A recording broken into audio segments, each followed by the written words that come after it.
Saya Negara untuk Bandung, silakan. Halo kawan. Okay, so I have my slide here. Okay, so I will speak for about 15 minutes, and then we can do a Q&A. So you have questions you can ask. Okay, so first about me and the NHF. I come from the Molecular Hydrogen Foundation. This is a science-based non-profit that's focused on advancing the research, the awareness, and the education of hydrogen as a medical gas. You can just read this, translate this. So for example, with water, it's the H2O molecules, the hydrogens that are attached onto the oxygen, but that's the bound of hydrogen. With this, it's just the two hydrogens that are bound together, and that's the hydrogen gas. I just want to clarify this has nothing to do with alkaline water, structured water, or many of these other water planes.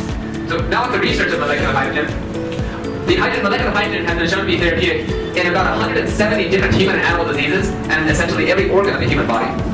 Okay, so now, the very first publication that got the hydrogen really started to grow was in 2007 in Nature Medicine. And it did so by acting as a therapeutic and selective antioxidant. The research on molecular hydrogen has been growing exponentially since 2007, being published in many other prestigious medical and scientific journals, and we can see the number of publications are increasing rapidly. So the question many of you now have is, how is this possible? How does molecular hydrogen exert these beneficial biological effects to the organs? There are a number of explanations. The fact is we're still trying to understand the exact reasons why, but I will explain a couple for you. One of them is how molecular hydrogen can have an antioxidant effect. As this paper shows, molecular hydrogen can scavenge the toxic hydroxyl radicals and convert them to water. The selectivity, selective is a very important word. And this is because free radicals, some of them are good for you, some of them are bad for you. Not all of them are bad. For example, nitric oxide, NO, this is the free radical. But this is what causes vasodilation. This is for the immune system and many other benefits. Nitric oxide, hydrogen peroxide is a reactive oxygen species, superoxide, hanging radical. Many of these are free radicals or oxidants, but they are good for you. But the hydroxyl radical, OH, shown there, that is just very bad. It's one of the most cytotoxic radicals there are. There's no benefit for it. And molecular hydrogen can scavenge selectively only that one. Hydrogen does not scavenge the beneficial radicals, only the bad radicals. Another way that molecular hydrogen can help reduce oxidative stress is it can increase our body's own antioxidants. Okay? So, we are still investigating the exact mechanism of how molecular hydrogen is able to activate this NRF2 pathway. But we see in many studies that this pathway is what is being activated. Okay, in this slide we see another benefit of molecular hydrogen. Molecular hydrogen can go everywhere in the cell very easily. We have the cell, and we have other types of antioxidants. Hydrophobic antioxidants, and they have difficult time getting in. Then we have hydrophilic antioxidants, like vitamin C. They cannot go through the membrane very easily, so they want to stay outside.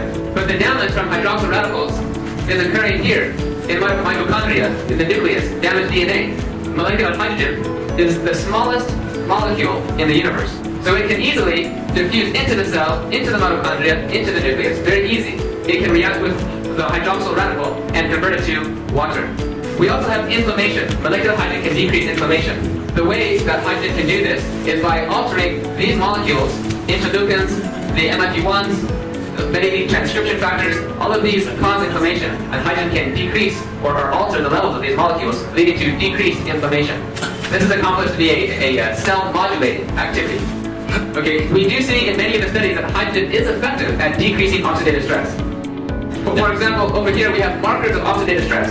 For example, MDA, EBAR, OHTG, these are all markers of DNA damage. Administration of molecular hydrogen can lower these markers. So this is very good data because we're showing, using many markers, that hydrogen decreases oxidative stress. We're not looking at only one marker, we're looking at many, showing this is very effective.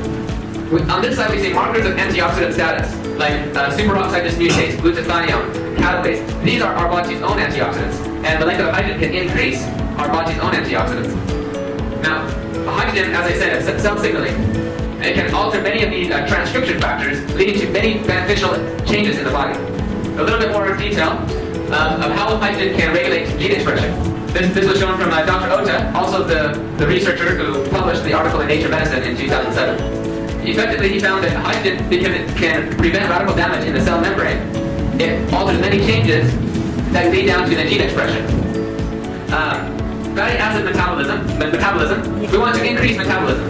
If we have oxidative stress, then we have less metabolism.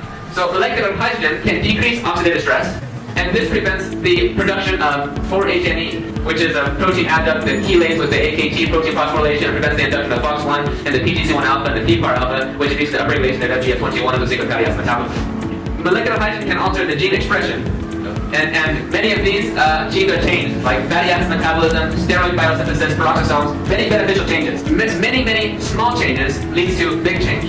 Okay, here we have two mice. They grew up together, they were brothers, they ate together, they did everything together. But one of them drank hydrogen water and the other did not.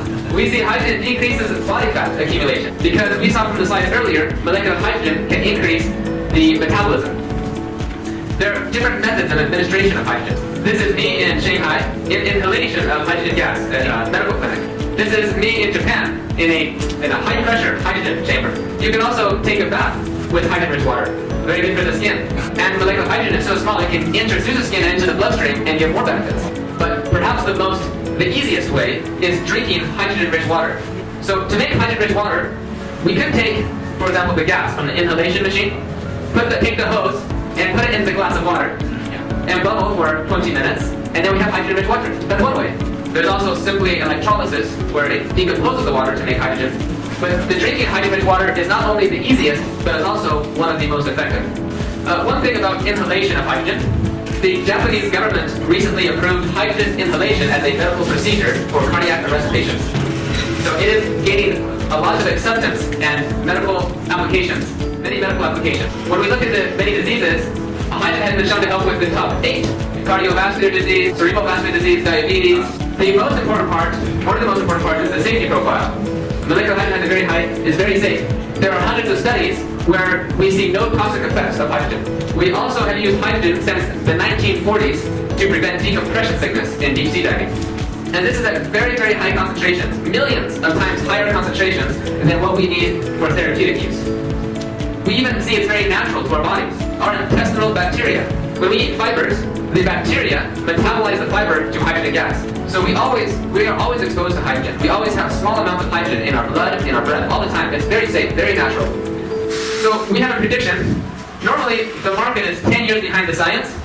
2007 was when the Nature Medicine publication appeared. So now we are 2017. I have been saying this for 5 years, that 2017 will start the year where people begin to be aware of hydrogen. Will start to grow exponentially. Now we are this year. I can make another prediction. In 10 years, 2027, everybody will do hydrogen. You can write down these references. Terima kasih.